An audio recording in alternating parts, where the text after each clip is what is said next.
8 de la mañana con 25 minutos. Le damos la bienvenida, como cada martes, al ministro Arturo Saldívar, coordinador de Política y Gobierno de la Presidencia de la República. Ministro, bienvenido. Manuel, muy buenos días. ¿Cómo está, ministro? Muy bien, Sofía, buen día. Buen día. Oiga, ministro, pues muchísimo que platicar. Si quiere le entramos. Ya escuchamos hace un ratito una opinión de parte de la abogada Vanessa Romero. Estábamos platicando justamente de eso. A propósito de lo que nos dijo ayer la jueza Nancy Juárez, que le pide a la Presidencia de la República, al director del Diario Oficial de la Federación y a algún funcionario más que se me está yendo, que eliminen del Diario Oficial de la Federación la reforma al Poder Judicial por violaciones al proceso intralegislativo, es lo que dice, porque ya ve que usted nos ha dicho, no son atacables las reformas al Poder Judicial, perdóneme, las reformas en la Constitución, pues no son atacables. Y ahí lo que dice, no estamos atacando el contenido de la ley, estamos atacando, entendido en el ámbito del derecho, si lo expreso bien, el proceso que se siguió, ministro.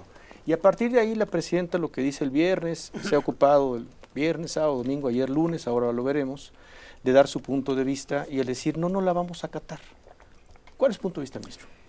Yo creo que este tema se tiene que analizar en un aspecto más allá de lo formal. Se están escandalizando en el Poder Judicial, estamos en una crisis, ya no va a haber democracia, hay autoritarismo, ya no se respeta la ley, ya se rompe el Estado de Derecho. Pero ¿qué es lo que estamos viendo en realidad? Que sí hay un rompimiento del Estado de Derecho, pero por parte del Poder Judicial. ¿Por qué, ministro? ¿Qué es lo que nos decía Vanessa? ¿Pero por qué? Voy a explicar. Sí. ¿Qué legitimidad y neutralidad tiene un poder para analizar la constitucionalidad de la Constitución cuando ha sido un poder que en este caso concreto está siendo afectado en sus intereses y en sus privilegios, y que ha incluso utilizado la violencia para impedir ser reformado? Trabajadores y titulares del Poder Judicial irrumpieron violentamente en la sede de otro poder, en el Senado de la República, para no ser reformados. Para que no se trabajara. Llevan más de 2 meses en paro, ilegal, porque el Poder Judicial no puede detener sus funciones. No solo es un servicio público esencial, es una función esencial del Estado. No puede haber paro. Y no solo lo hay, sino en contubernio con el Consejo de la Judicatura, le hace Norma Piña, le siguen pagando después de 2 meses. A todos. Han ido a marchas. Esta jueza... Hay un video de ella en la última visita del presidente López Obrador a Veracruz, insultando, gritándole insultos al presidente. ¿Qué neutralidad e imparcialidad tiene esta juzgadora actuando así? Prácticamente una mayoría muy amplia del Poder Judicial, bueno, todos están en paro, pero han ido a marchas, han expresado consignas.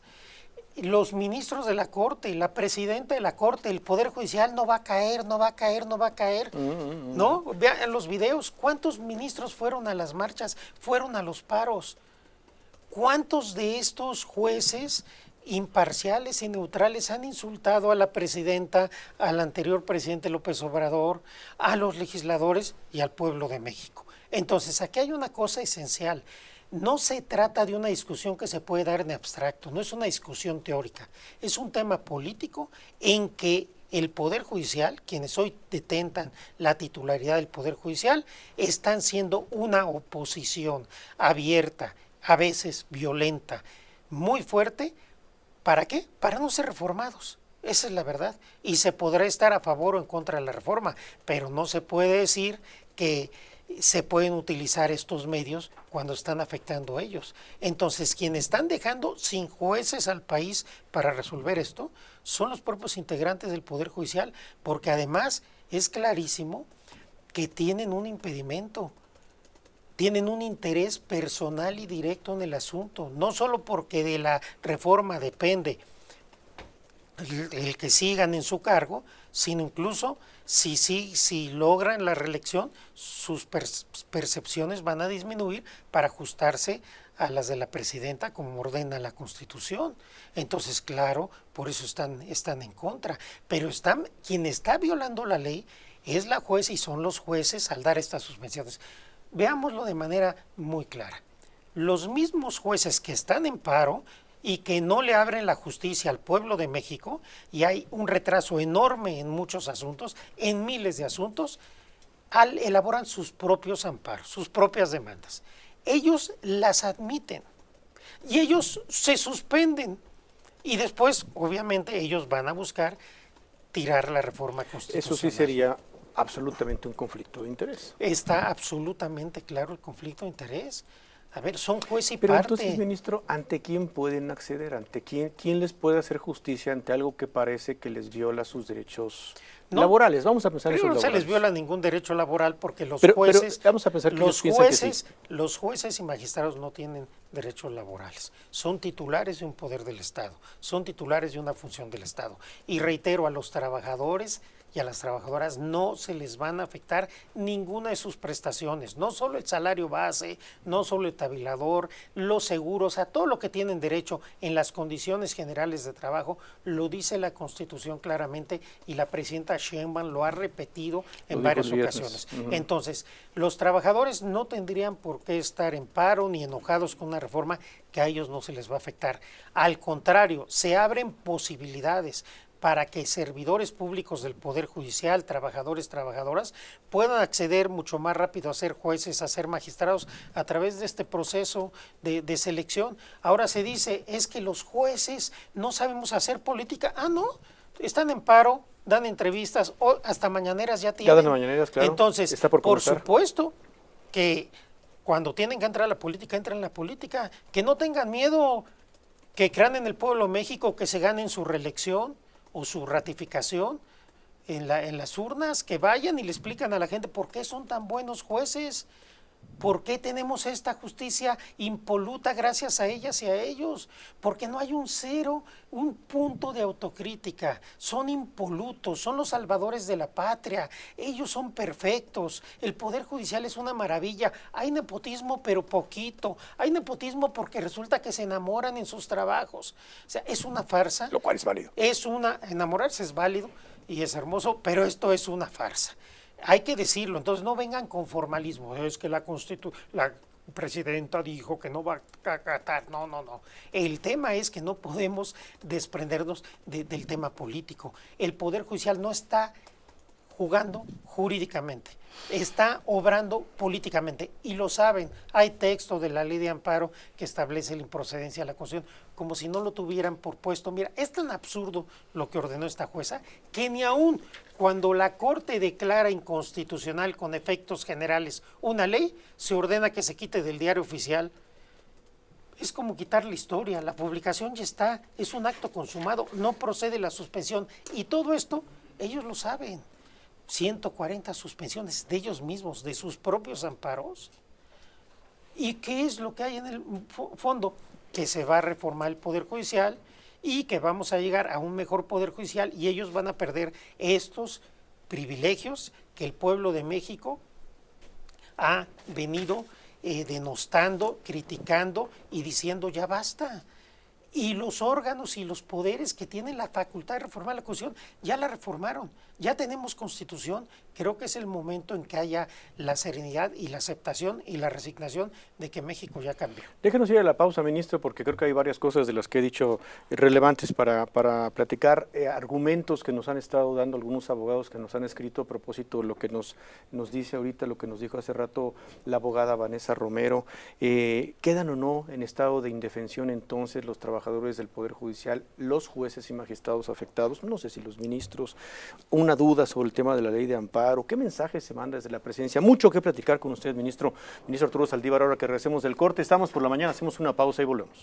8 de la mañana con 40 minutos, seguimos aquí platicando, escuchando con atención al ministro Arturo Saldívar, coordinador de Política y Gobierno de la Presidencia de la República. Varias preguntas, ministro. A ver, nos han estado llegando algunos comentarios al momento de escucharlo, cuando nos dice, son los jueces jueces, magistrados, quienes están emitiendo sus propias suspensiones, redactándolas, presentándolas, suspendiéndose a sí mismos y en todo caso tratando de argumentar para sí mismos. Eso sería un conflicto de intereses, de acuerdo, pero un grupo de abogados lo que nos dice es bueno, pero entonces eso se parece mucho al estado de indefensión. ¿Quién puede defender a quien se siente afectado por estas publicaciones de los efectos de la reforma al Poder Judicial? A ver, como punto número 1. Tenemos que tener presente que de acuerdo con la Constitución el pueblo tiene el inalienable derecho de cambiar su forma de gobierno. Vamos a suponer que un presidente o presidenta se somete a la revocación de mandato. ¿Qué va a pasar? Y el pueblo establece que efectivamente la presidenta o el presidente ya no siga haciéndolo. ¿Está en estado de indefensión? ¿Se le violó su derecho? ¿O simplemente se ejerció una figura democrática que está en la Constitución? Lo mismo pasa con estas reformas. Se está cambiando la integración y la forma de estructurar el Poder Judicial Federal, y no la primera vez. En 94 se dio una reforma muy fuerte, que todos los ministros fueron a su casa y que se establece el Consejo de la Judicatura, con lo cual se le quitaron muchas facultades que antes tenía la Corte. Y a lo largo del tiempo han venido reformas. Y es normal, como ha venido también reformas de cómo se elige el Congreso, de con qué fórmulas, con qué requisitos. Entonces, y el propio Poder Ejecutivo, los plazos de administración de los poderes ejecutivos han cambiado a lo largo del tiempo. Es normal, es la evolución constitucional. El Poder Judicial no puede ser un obstáculo al cambio social. El Poder Judicial tiene que acompañar los cambios sociales que determina el pueblo de México. Están oponiendo su visión conservadora y sus privilegios a lo que decidió el pueblo en las urnas y a lo que el Poder Revisor de la Constitución ordenó. Más allá que les pueda gustar o no la reforma, ese es otro tema. Hay un mandato en las urnas y hay una actuación de los órganos de poder que tienen la facultad de acuerdo a la Constitución. Entonces, creo que eso es lo que hay que aceptar. Ahora, el tema en concreto, si la reforma constitucional puede ser justiciable o no, a ver, pudiera ser debatible, pero no lo puedes cambiar del contexto en el que estamos. Por ejemplo, se ha querido decir que yo he incurrido en contradicción porque cuando era ministro en funciones, yo voté... Bueno, antes de mi tesis de licenciatura, que además una tesis de licenciatura, digo, no te vincula 40 años después, pero como ministro en la Corte... Que eran las reformas del amparo, sí procede el amparo en reformas del poder de la Constitución, ¿no? Yo sostuve en la Corte varias veces que desde mi punto de vista sí era posible el procedimiento y cuando se afectaba el núcleo esencial de un derecho. Pero siempre quedé en minoría. Entonces yo no estoy en ninguna contradicción, yo estoy analizando desde afuera que la Corte y los ministros, ministras y todos los integrantes del Poder Judicial deben ser consecuentes con los precedentes. Si bien hay algunos precedentes aislados en que la Corte ha determinado que el procedimiento de reforma pudiera ser revisado, lo cierto es que los siempre han sido superados por un precedente posterior y el Pleno siempre ha sostenido que no procede el amparo ni procede ningún medio de defensa contra reforma constitucional. Más de 30 años de doctrina constitucional se va a abandonar en el tema que a ellos les afecta. No lo pudieron hacer en prisión preventiva oficiosa, no lo pudieron hacer en casos en que se violaban derechos, porque los casos que vimos sí se violaban derechos. No se atrevieron a hacerlo con la reforma energética del neoliberalismo. Pero en la reforma que nos afecta, ahí sí resulta que somos todopoderosos. El Poder Judicial y la Corte son poderes constituidos, están sometidos a la ley y a la Constitución, no son los soberanos del país, el soberano es el pueblo y no pueden actuar arbitrariamente con violencia, con paros ilegales, con enfrentamiento y amparándose a sí mismos. Es absurdo, creo que es hasta de sentido común. Yo presento mi demanda y mi amparo para que a mí no me quiten de mi cargo. Bueno, pues creo que cualquier niño de primaria entendería que estás haciendo trampa. ¿no? No puedes ser juez y parte, no puedes ser tú quien te promueves tu demanda, la admites, suspendes y después te amparas. Entonces, esto no hay que perderlo de vista. No estamos en un asunto X en donde la Corte de repente analiza si determinada disposición de una reforma viola un núcleo esencial de un derecho humano, lo cual es muy opinable y mayoritariamente la Corte ha dicho que no. Ese es el criterio mayoritario y ese es el criterio vigente. No, estamos en una reforma que afecta al Poder Judicial y el propio Poder Judicial se ampara a sí mismo. 140 suspensiones. Ojalá con esa rapidez, con esa vehemencia, defendieran al pueblo de México. Ojalá con esa fuerza defendieran los derechos humanos. Ojalá con esa integridad, entre comillas, disminuyeran sus prestaciones y se ajustaran a lo que marca la Constitución. Ojalá de esa forma evitaran discriminación a los justiciables. Ojalá sí evitaran el nepotismo, el acoso sexual, que es una práctica en el Poder Judicial Federal. No, la verdad que no tienen ninguna autoridad moral, no tienen autoridad constitucional y no tienen autoridad política para estar haciendo lo que están haciendo. No hay desacato, no hay el Estado de Derecho. El Estado de Derecho se está violando por estos jueces que ellos sí estarían cometiendo un delito por estar conociendo de asuntos de los cuales están impedidos. No pueden conocer de estos asuntos. Porque no es que nosotros supongamos, han declarado, han ido a gritar insultos. Una jueza que sale a gritar insultos y luego da una suspensión tan absurda como esta. Pues es lo que estamos viendo, ministro. Pues sí, ese es el problema. Yo tendría nada más una observación en lo que tiene que ver con la revocación de mandato, porque la revocación de mandato al final es una proposición que se hace, una propuesta que se hace por parte del Ejecutivo en su momento, aceptada por sí mismo y entonces también aceptada por la presidenta actual. Yo pensaría que eso es la ciudadanía puede exigir la vamos a pensar que la hace, pero la propuesta original es del presidente López Obrador, cuando dice la voy a proponer y el Congreso la ahí fue el presidente López Obrador, pero se puede... Claudia Sheinbaum está de acuerdo. No, está de acuerdo, pero vaya, no necesariamente tiene que salir del presidente o de la presidenta. Sí, no necesariamente. Puede haber, cuando hay el mecanismo que también puede estar desde los órganos y desde la ciudadanía para la revocación de mandato, y entonces que se va a decir, esa revocación de mandato, como está en la Constitución, pero a mí no me gusta porque voy a hablar de mis derechos, pues entonces... yo misma voy a decir que no la aplico. No, entiendo, eso es lo que están haciendo los jueces. El fundamento es distinto, ¿sí? Pero ellos aceptan, la plantean. Acá, pues no se les preguntó puede haber revocación de mandato, ¿no? Que no acepte el presidente o la presidenta. Que no es el caso ahorita. No, bueno, no sabemos. Que no es el caso, veremos. No, me refiero, no es el caso de que no esté de acuerdo, sí está de acuerdo. Pero sirve como ejemplo de lo absurdo que se está haciendo. Y ahora, me vas a preguntar seguramente del desacato y demás. Imagínate que un juez penal dicta una sentencia de divorcio y entonces los cónyuges van a decir, pues yo tengo que acatar, y ahora se dice, impugna la resolución, ¿no?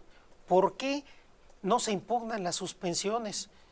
Porque quienes van a resolver de esos recursos son los mismos magistrados y magistradas del Poder Judicial. No hay a quien recurrir. Radbruch, un clásico autor alemán, decía que cuando tu adversario es el juez, solo te queda Dios. Y agrego yo, y eso si eres creyente, porque si no, ni eso. ¿Qué quiere decir? Que si el adversario es el juez, no te queda nada. Y aquí los adversarios de la reforma son los jueces. Entonces no pueden ser jueces imparciales y neutrales. Hablan de independencia, hablan de neutralidad, no están siendo independientes, ni neutrales, ni imparciales. Yo lo que le quiero preguntar es, porque es más allá, es como el mensaje de la ciudadanía, a quienes evidentemente no somos los especialistas, a quienes están en diversos sectores productivos del país, a quienes se enfrentan a alguna circunstancia familiar, a quienes se enfrentan a alguna circunstancia social de algún tema que tengan que respetar con la ley. ¿Cuál es el mensaje que la presidenta le manda a la ciudadanía cuando dice el viernes no vamos a acatar la ley? Ese es el mensaje. No vamos a acatar. Espérenme, ministro. No vamos a acatar la ley. ¿Por qué? Y da sus fundamentos, porque la ley de amparo nos ayuda, la ley del 61 del amparo dice que no procede en contrarreformas de la Constitución. Sale. Yo no soy especialista. Y ponemos el ejemplo, un ejemplo sencillo. A mí me agarra el alcoholímetro y me dice, usted viene borracho. Pues, ¿cómo ve que yo no vengo borracho? Porque yo no voy a acatar la ley. A mí su ley no me interesa. Una sentencia de divorcio, yo no me quiero divorciar, me vale gorro, juez, y no me divorcio, así esté en libertad la otra persona de decidirlo. Una pensión alimenticia, no la voy a respetar porque no respeto. A eso me refiero. Sí, pero imagínate, el mensaje peligroso que se manda cuando se dice no voy a acatar pero la ley. imagínate que la pensión alimenticia la dicte un juez administrativo y no un juez familiar, que tu sentencia de divorcio la dicte un juez penal y no un juez familiar. Aquí la presidenta Sheinbaum ha sido y siempre será respetuosa del Estado de Derecho. En este caso concreto, lo que ella está diciendo es justo lo que hemos explicado, que el actuar del Poder Judicial está siendo faccioso, está siendo interesado y está siendo político, no está siendo jurídico. Si hubiera un actuar jurídico, se actuaría con los recursos del derecho y se decidiría lo que se tiene que decidir, y si los jueces deciden, se acatarán todas las decisiones de los jueces. Pero aquí, por eso empecé, es una situación política que no podemos desconocer, sí, y por eso la presidenta ya ha dicho que va a consultar al Congreso, que también están interviniendo en esto, que es lo que se tiene que hacer, pero creo que ese es el tema, no es un tema de desacato, es un tema de evidenciar ante la ciudadanía, ante el pueblo de México, que los jueces y las juezas no están actuando adecuadamente. Creo que todo lo que han hecho en estos meses, lo único que confirman es la necesidad de la reforma constitucional, judicial. Se han visto muy chiquitos, muy chiquitas, anteponiendo sus derechos, sus intereses, sin importar el daño que causen al pueblo de México, hablándole a los extranjeros, hablándole a los inversionistas, para tratar de que haya una crisis constitucional y económica en México.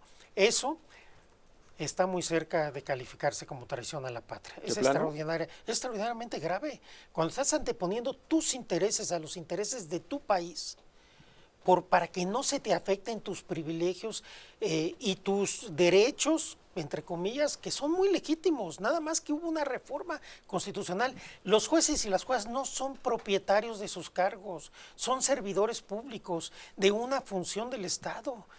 No son propietarios de la función. Esta situación patrimonialista que es muy común en el Poder Judicial, creen que ellos son dueños del Poder Judicial, que es de ellos.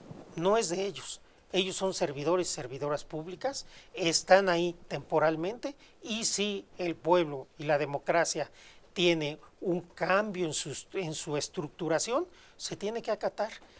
La reforma judicial es una reforma que nos va a llevar a una mejor justicia, y reitero, el actuar del Poder Judicial demuestra lo urgente que era esta reforma. Pues así como dice Ciro, lo estaremos viendo. Ministro, muchas gracias como siempre. Que esté muy bien. Manuel, gracias por venir. Igualmente, qué gusto. Gracias. Muchas gracias, ministro Arturo Saldívar. Bueno, vamos a pausa. Estamos por la mañana, hacemos un corte y volvemos.